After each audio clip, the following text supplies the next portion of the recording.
So when I conclude basically, this fairy tale, I think the most important part is that it's very hard to agree on financial performance. Never limit it just to profits, and always think about growth whenever you make an incentive, because growth is something where there's a short-term incentive to invest and grow. I really think it's a strong disincentive.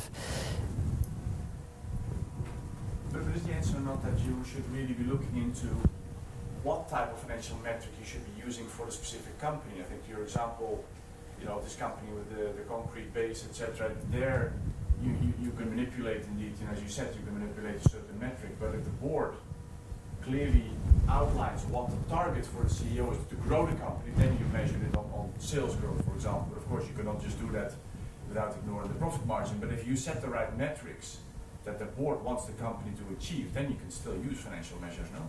Let's come to the... Put thought in it. I agree with you. You shouldn't just say profit or whatever, but if you put thought in it as a board to say, these are the metrics that I want the company to achieve, because that's good for the company in the long run, you can still use financial measures to incentivize it. Just keep in mind that we will never agree on the financial performance.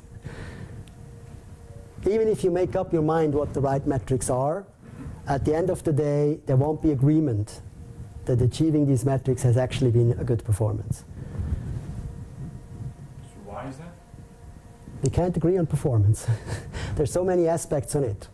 No, but I mean, in a single company board, maybe the whole society can't agree on what is the best for company A, for company B. The board of company A hopefully can sit down together, and I'm not saying this is something for 10 minutes, but if they really go for it and say, what do we really want for the company? First, what do we want the company to grow profits, to be stable, to do whatever, global penetration. Then you measure what you want, then you put down the goals, and then you say, okay, how are we going to measure those goals? And again, you need to put thought in it, but hopefully the board can between themselves, and the board and the CEO can agree on what the targets are. Well, the situation is, I experience in any group that I, put together, that there's not an agreement on performance. Never. There's always several different years that people think are the best years. Probably, and that's maybe a little bit, a difficult message for you, that financials are not sufficient to assess performance of a company.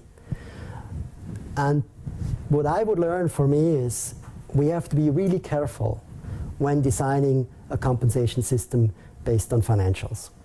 This is really what I want to say. I just want to tell you, at the end of the day, when you look at the performance, there's always going to be disagreement.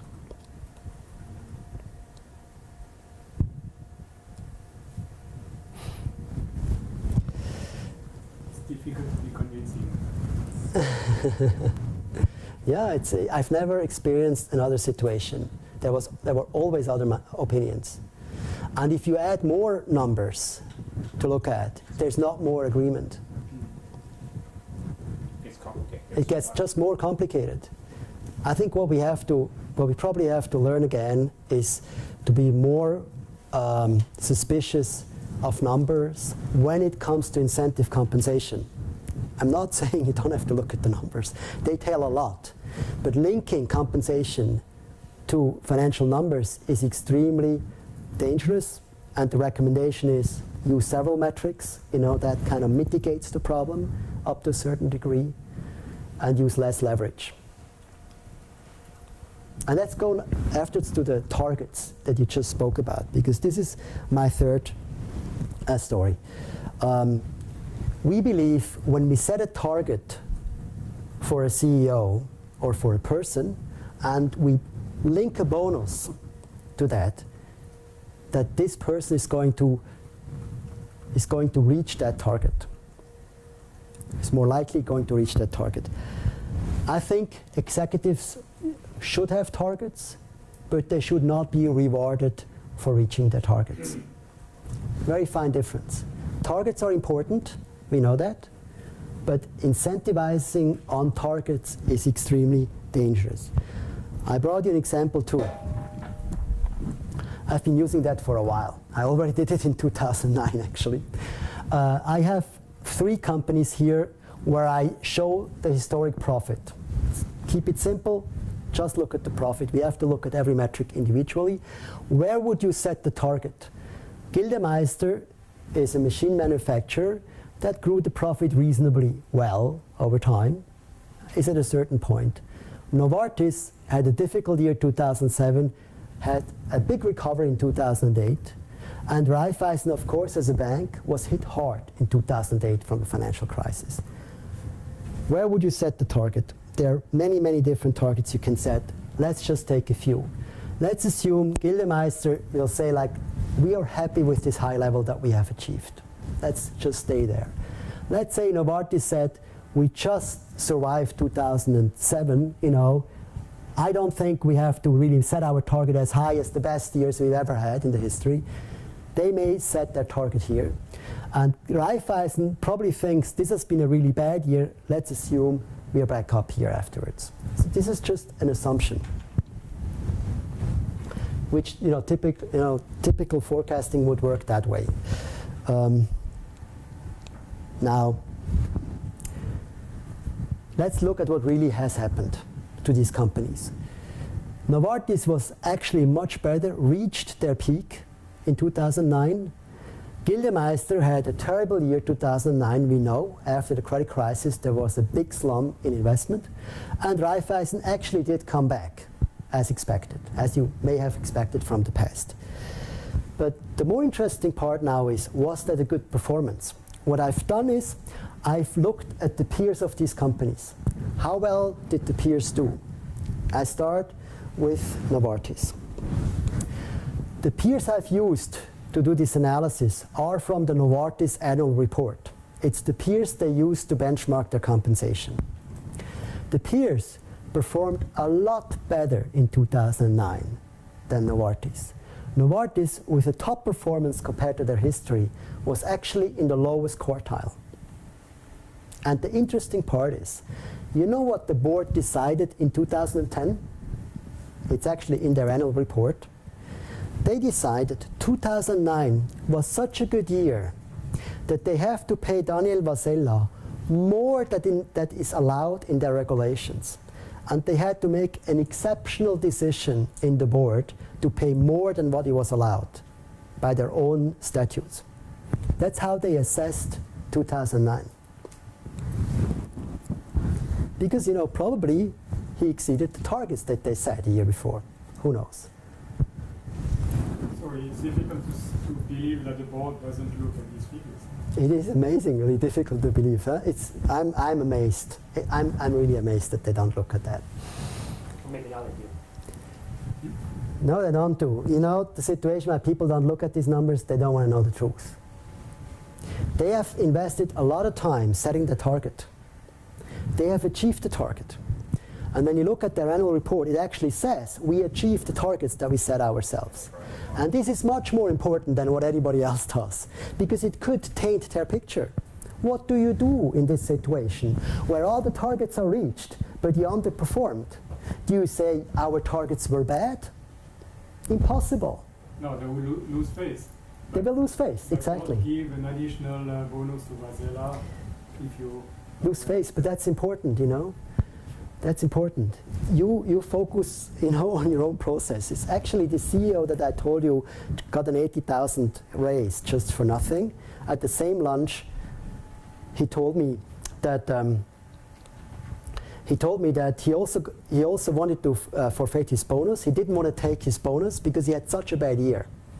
And you know what the board told him when he said, I don't want to have the bonus for this year? What's your guess? You have to take it. You have to take it. Why? Why do you have to take it? Because it's a very bad sign towards outside if we suddenly agree our performance was bad. The investor relations told him to take it. The board told him to take it. He could not take the bonus because of what it communicates towards the outside world. The problem is transparency. The problem is transparency. If nobody would have known what he was being paid, he could have forfeited that bonus. See, if the outside world... Yeah, the problem is again transparency. We're coming back to the introduction of the speech, absolutely. Now let's look at what happened to Raiffeisen. Here actually we have a very much the same picture as our goal would have set. The interesting why I like to show this slide is it's amazing how much a company is aligned with the peers. And that's another reason why people don't like to look at peers. It's quite sobering at the end of the day that you can outperform the peers by a little bit, but by never as dramatic as you would like to. It's just the reality. And the reality for most companies, we do such benchmarks for companies that use it in compensation purposes, a benchmark. The reality, the average of our companies that use our index are at the 50th percentile.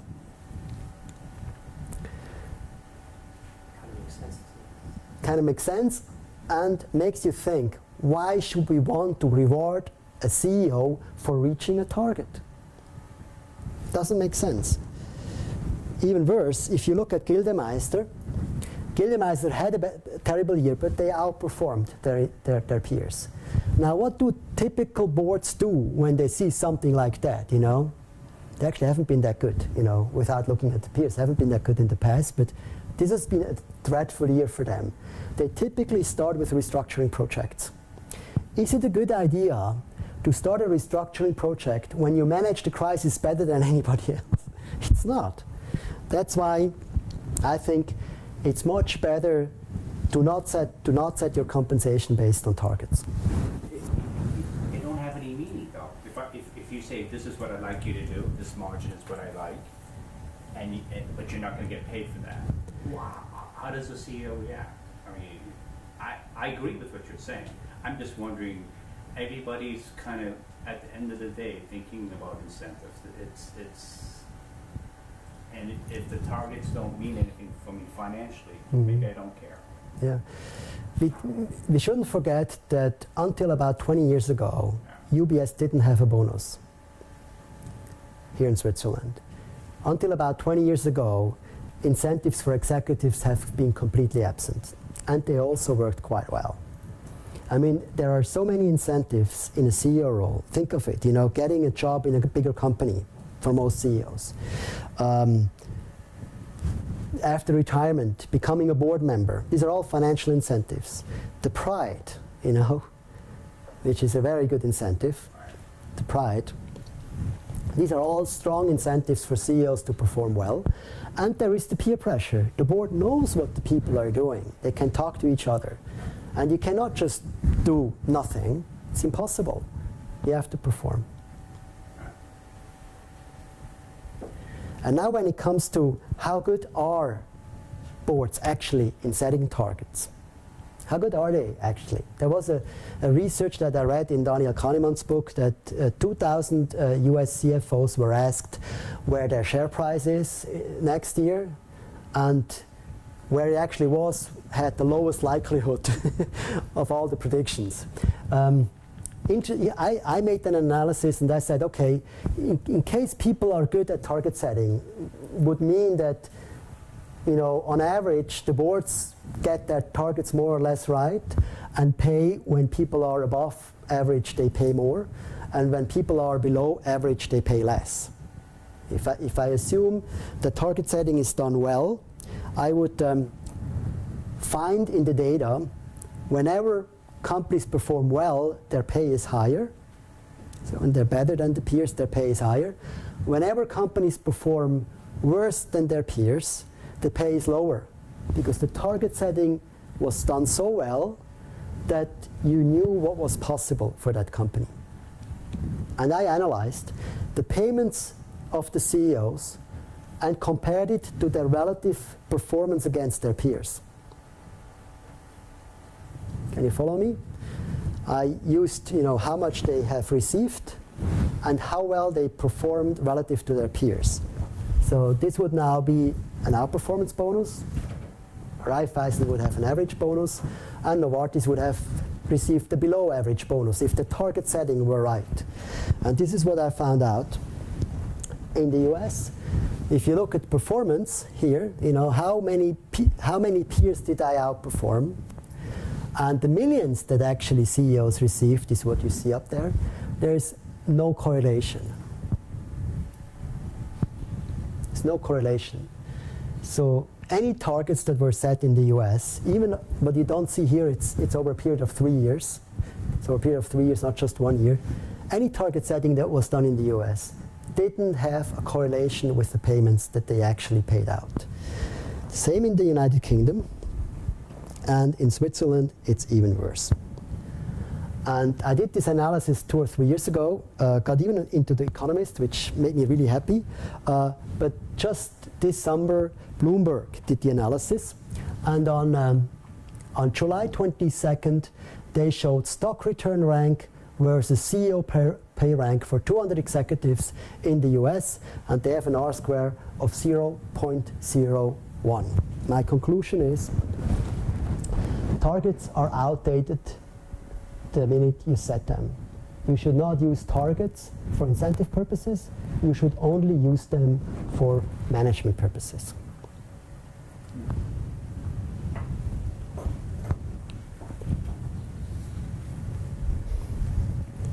It's already 1:10. I come to the last slide.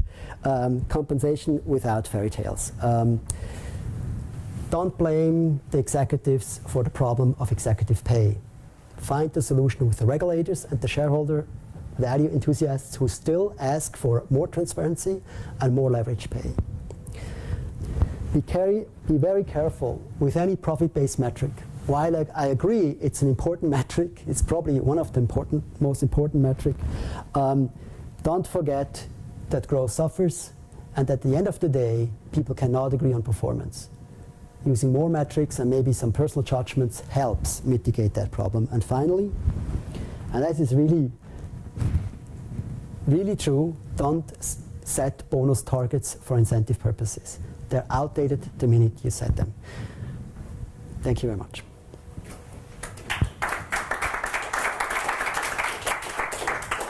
Thank you very much, Michael.